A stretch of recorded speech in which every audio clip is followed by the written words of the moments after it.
This is Max speaking, and we're doing the series now on To Kill a Mockingbird.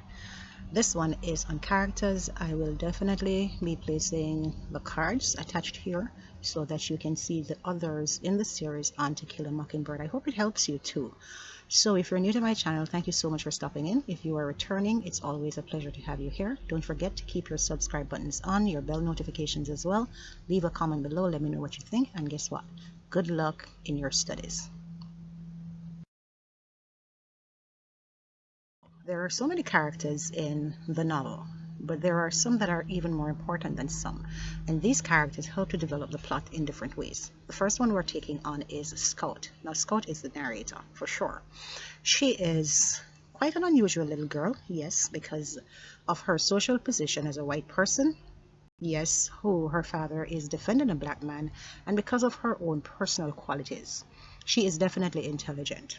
And we see this through the fact that she learns to read even before she had started school. And in many ways, it created a problem for her too with her teacher.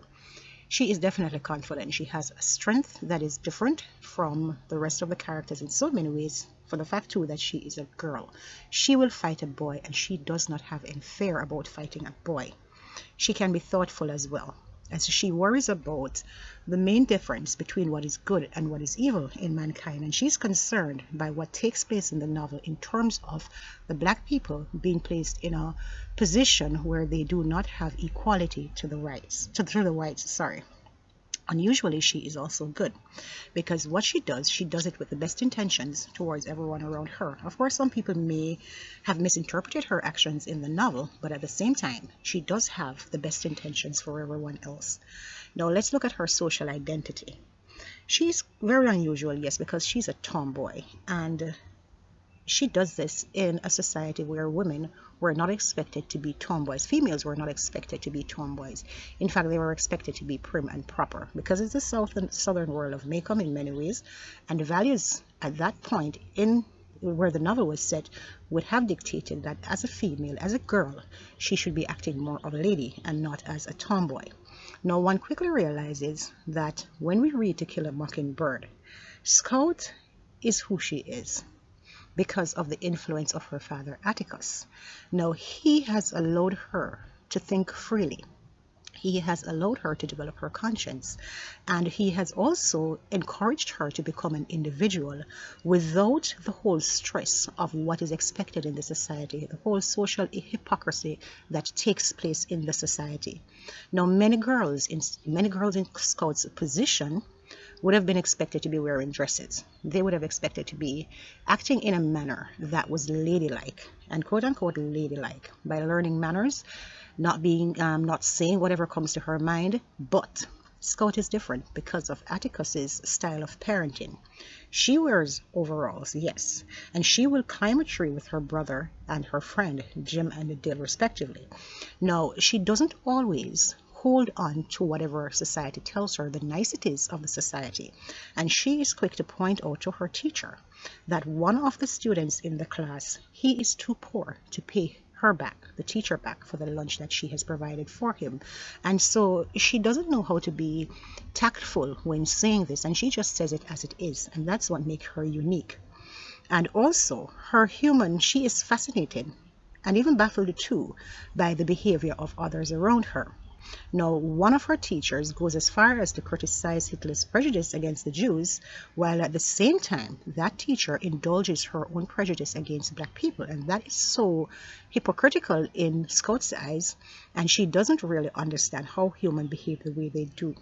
But we also see that Atticus protects Scout from all the hypocrisy that happens around her, and from all of the social pressures that has made her so open and forthright, even though she has good intentions. At the start of the novel, we recognize that Scout is an innocent.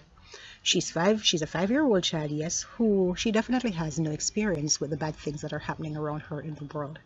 But as the novel continues, we realize that Scout now has her first contact with the evil of racial prejudice that existed in the society. And the basic development of her character here is governed by whether or not she will come out of all of this being somebody who is also optimistic and one who has a conscience, or will she be tainted? Will she be destroyed or damaged by the racial prejudice that existed there? We wonder too, as the novel progresses, will she become like Boo Radley, who locks himself away because of what society thinks, or Tom Robinson, who faces a trial that he's not guilty of? No, based on what Atticus has taught her and his wisdom, Scout learns from him that although humanity has the power to be evil, has that strength, has that capacity to be evil, there is also that capacity to be good, and that one has to choose between the evil and the good that is in the society. Choose which one she would have wanted to do. Now, this evil can also be mitigated if one looks at the sympathy and the understanding of what is happening around. And so with all of these things that Atticus has taught her, we realize that Scout makes a decision to be who she is. We see also Scout's development into a person that is capable of assessing what happens around her.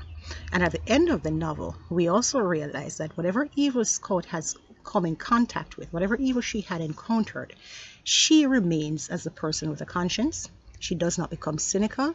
And although she is still a child at the end of the book, we also realize, though, that Scout's perspective on life comes from that of the child who is innocent, the child who sees what happens from the adult's world, and the child who makes her own decisions based on her own personal self. Now, we want to talk next about Atticus Finch, and he is the main character in the novel. And he is very influential in his children's life and also in the society as a whole. He is a prominent citizen in Macomb, and this takes place during the Great Depression when everything else was going wrong. Atticus is relatively well off. He can afford things, and he can afford things at a time when poverty spans the country. Now, because of his intelligence, his wisdom, his outstanding behavior, we realize that Atticus is respected by everyone. The poor, the rich, the middle class. He is on that balance where everybody has respect for him. He functions as the moral backbone of Macomb in so many ways. He is that person who we realize that people can turn to in times of doubt and of trouble. But the conscience that makes him so admirable, this is what leads to his downfall with the people of Macomb. He has a conscience, and he does not see people in terms of black and white. He doesn't see them in terms of their color. And so he has no doubt and no qualms and no questions about defending the black man at the trial. But because he lives in a predominantly white society, we realize that the people who are there are going to question his actions. Now, he is unable to abide by what the tone suggests. The whole idea of prejudice that exists there and that so many people practice in Macomb. And he cannot abide by those rules. And so, of course, he agrees to defend Tom Robinson, who is a black man. And this, of course, again, would have caused controversy. Atticus's action is what makes him the object of the scorn in Macomb. And of course, it spins off to his kids as well. But he is too impressive of a figure to be scorned for long. People still have that respect for him. So even though he is scorned for a period of time, after the trial, he seems destined to be held in the same high regard as he was before. Now, Atticus is one of those characters who practices sympathy and understanding. He teaches this to his children. He teaches this to Scout. He teaches this to Jem. He teaches them not to hold a grudge against people because he doesn't. The people of Macomb, they are racially prejudiced, yes, but he teaches his kids that they should not hold this against people. Now, despite the callousness of the other people in Macomb, based on the racial inequality, Atticus sees much to admire in these people, even though they are, when one would say, bad for having prejudiced thoughts against another person because of their color of their skin. Atticus sees the good in them as well. He recognizes that people have both good and bad qualities, and that you should treat people accordingly. Now, he is determined to accept and admire the good that exists in people, and he understands that he has to forgive people for doing bad. He passes on this to his children as well, especially Scout.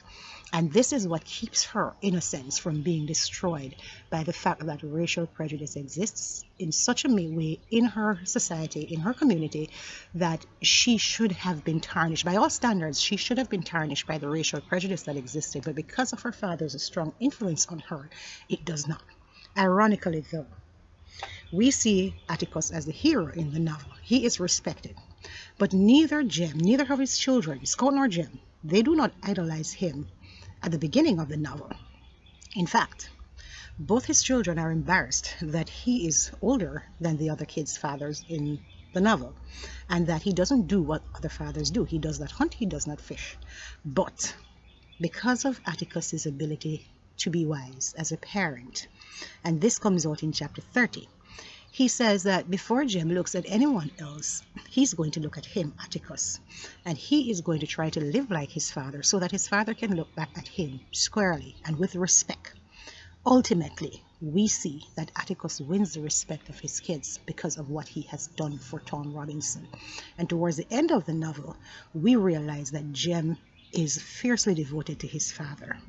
Scout, of course, continues to love her father, and although these children's attitude towards Atticus evolves over time, we realize that Atticus is so consistent and absolute that one cannot help but have the greatest respect for him.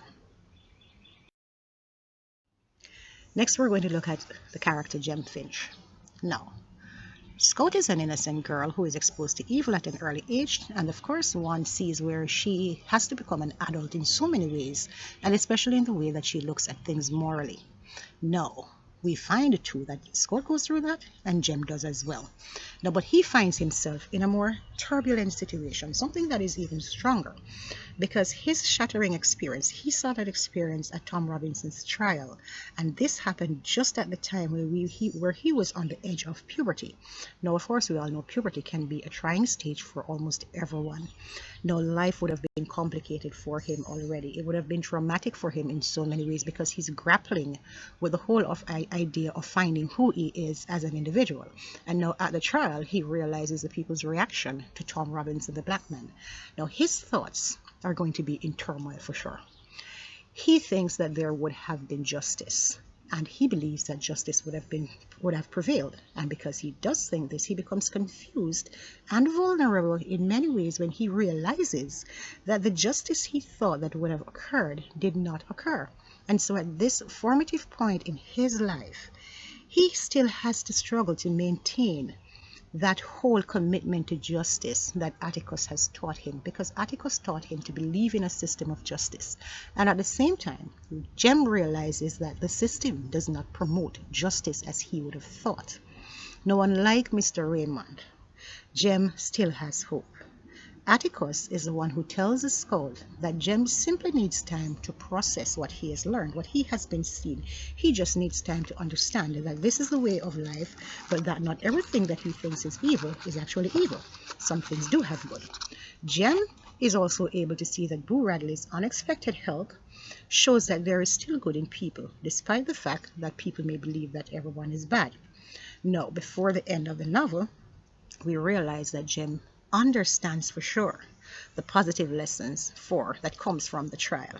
For instance, in chapter 25, he refuses to allow Scout to squash a roly-poly bug because it has done nothing to harm her. After seeing the unfair destruction of Tom Robinson, though, Jem understands that he needs to protect the fragile and the harmless, those who cannot help themselves or those who cannot defend themselves.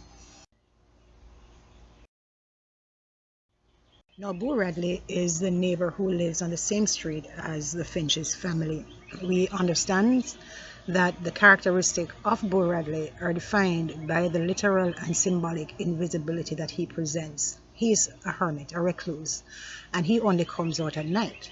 Now, Boo stands at that receptacle for the town's gossips and their fears and their whole superstitions about what he is and who he is.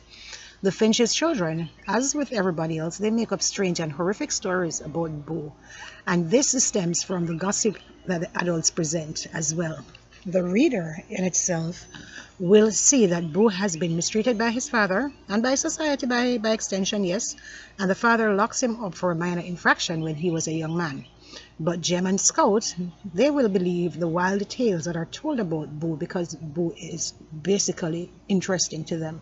Now, everything started out as a rumor that he killed the neighbor's pets, and then everything spiraled out of control from there.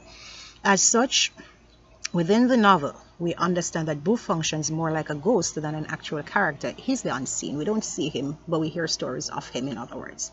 He only appears in the final chapters of the book, really, and then he speaks only once. But we understand and we see that even though Boo is almost like a ghost in the novel, we see his presence throughout the novel, in fact. Scout begins her narration saying that in order to understand the events of the Halloween night, it's not enough for the reader to know the background of Tom Robinson's trial, but that they must understand too the history of Scout, Jem, and the history especially of Boo Radley. As a symbol, Boo represents both Scout's childish understanding of the lives of people around her and also the genuine risk and the dangers that a child may face when they grow up in a world that is riddled by good and bad, and that the bad sometimes, in most cases, overshadows the good. As a ghost-like figure, Boo also symbolizes aspects of the town's past. He symbolizes the inequality that existed in the society, not just by race, but by social class as well. He also represents the intolerance that people have of others who are different, and he also represents the slavery that existed in the town. Now, we also realize that the town of Macomb prefers to keep the less admirable aspects of its past out of sight. They don't want the world to see. And just like Boo, for example, Boo, yes, he is the ghost of the town's past, but he continues to inform the community's presence. Boo doesn't change as a character throughout the entire novel. But Scout and Jem's perception of Boo, that is what changes from being a monster to a hero as they learn more about Boo and develop a sense of empathy. They can understand what he has gone through. Now, we find too that Boo is kind. And that's genuine because even though he's locked away, he still wants to be kind to the outside world. He is not influenced by the evil that exists there. He continues to be kind and he continues to be protective of the children. In fact, we realize that it is Boo who protects the children when Atticus has underestimated the threat of Bob Ewell. Now, Bob Ewell had made a threat against Atticus and his family, but it was Boo who never took the threat lightly. It was Boo who decided to protect the children of Atticus and to protect Atticus by extension. In fact, we find that Boo protects them by saving their lives. Scout never makes Boo's motives explicitly clear to the readers, but what we understand is that Boo does not shy away from having that strong sense of good that existed in him. Scout clearly intends for the reader to see Boo as the good in the society, as one of the good people that still existed in the society despite the evil that he had been forced to accept. The decision that Hecate and Atticus make at the end of the novel is important to understand because we find that between Hecate and Atticus, Boo's privacy continues to be protected. And this privacy marks the end of the lessons that the novel teaches about courage, empathy, community, and the law that exists. Calpurnia is the Finch's family cook. She's black, yes.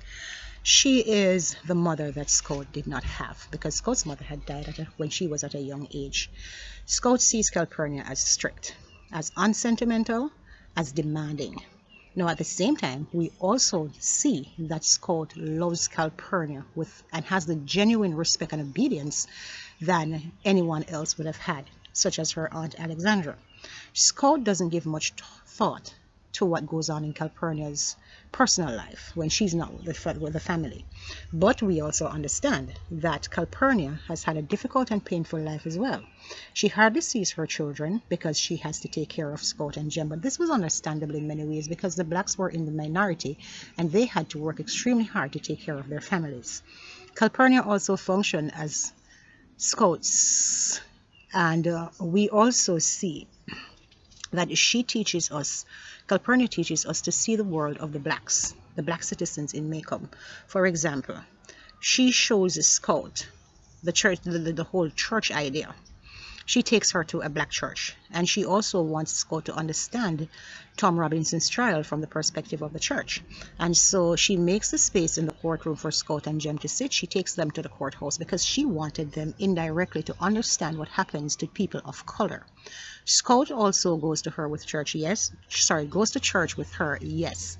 And where Scouts begin to understand the differences between blacks and whites in Macomb, this is what she has to accept in order to understand Calpurnia's history as well.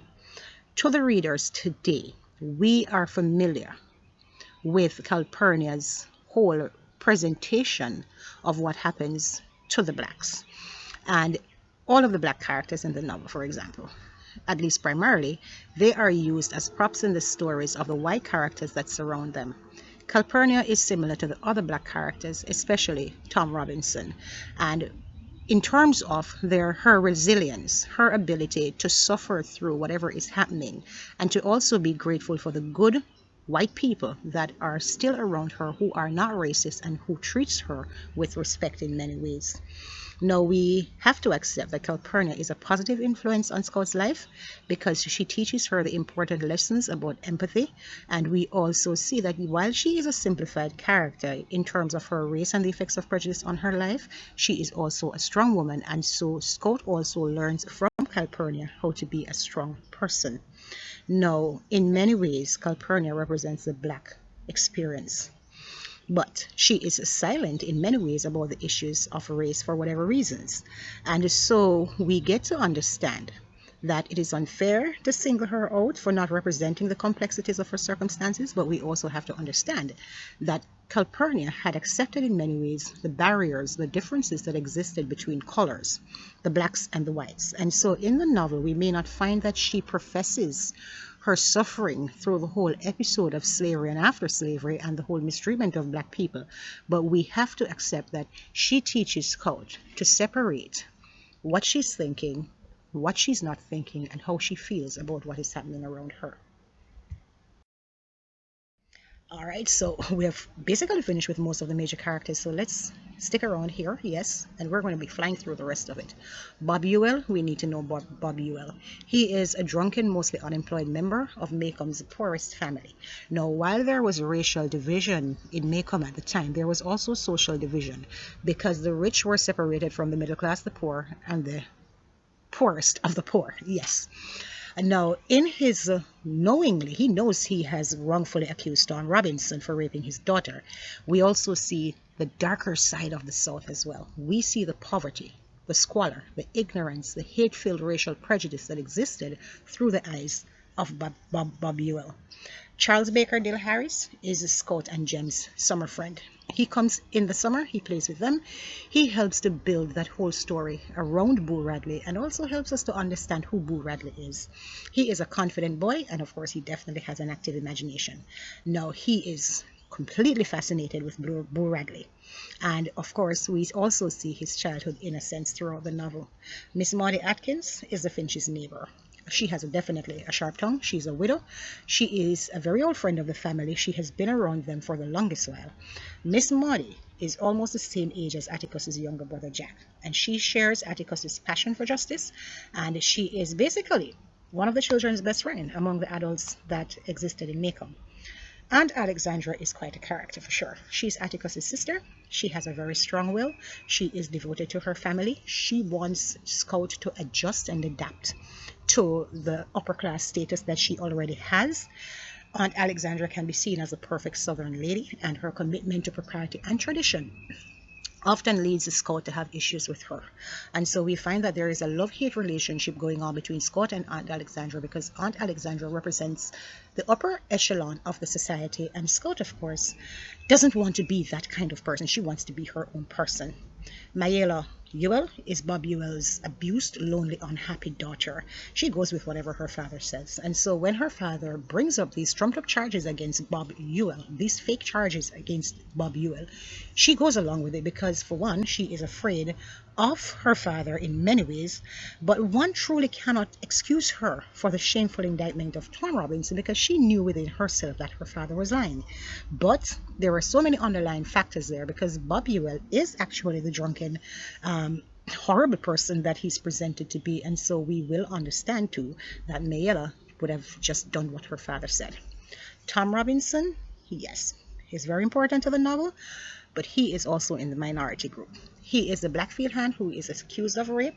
Tom is one of the novel's mockingbirds, yes, and we will get into the symbols as well, so you will understand what it is, what a mockingbird is, and the whole idea of the fact that it represents the evil and that it is a sin. to kill. Sorry, he represents this innocence, sorry, that is destroyed by the evil. I am so sorry. He represents the innocence that is destroyed by the evil. And sooner or later, we will understand what it means for it to be a sin to kill the innocents. All right, so we are getting onto the characters. It's so good of you to be staying here with me. Thank you so much. Linkdeus is Tom Robinson's employer. He is willing to look past race, and of course he presents the integrity of Tom's character. Of course, he will then be seen as the opposite of what existed as prejudice in Macomb. Mrs. Henry Lafayette Dubose is an elderly racist woman. She is ill-tempered. She lives near to the Finches. Now, Jem believes that Mrs. Dubose is a bad woman, for sure. But Atticus admires her for her courage with which she battles the addiction she has to morphine. Nathan Radley is Boo Radley's older brother. Now, Scott believes that Nathan is just the same as his father, Mr. Radley. Now, what we need to understand is that Nathan is cruel towards Boo Radley in many ways, and he cuts off an important element of Boo's relationship with the Scout and Jem when he covers up that knot hole where Boo will leave the present for the children. Hectate is Macomb's sheriff. He is a witness at Tom's trial, and he's very decent. In many ways, he's very decent because he tries to protect the innocent people from the danger that exists in the society. Mr. Underwood is the publisher of the newspaper that is in Macomb. He respects Atticus and proves to be a good friend to Atticus in many ways. Mr. Dolphus Raymond, he is wealthy. He's one of the rich white men who lives with his black mistress and mulatto children. And when we talk about mulatto children, we are talking about children of color. They are mixed. So they have one white parent and one black parent. So Raymond, he pretends to be drunk all the time so that the citizens of Macomb will, find an excuse for the way he behaves. But in reality, we realize that he is simply jaded by the hypocrisy of white society, and he prefers living amongst the blacks because life living amongst them is completely different.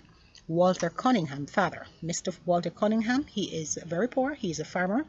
He is a part of the mob that wants to lynch Tom Robinson at the jail. Mr. Cunningham shows his human goodness when Scout's politeness compels him to break up the men at the jail. Walter Cunningham Jr., he is the son of Mr. Cunningham. Definitely, Scout fights him because Walter cannot afford lunch one day at school, and accidentally, Scout, in trying to defend him with her lack of tact, yes, she did the wrong thing in his eyes, and so they got into a fight. In so many ways, it was wrong, but it was right as well, and so she got into trouble for that. No, thank you so much for watching for this lengthy video. It's a mouthful, yes, but it has to be done for you to understand the characters in the novel.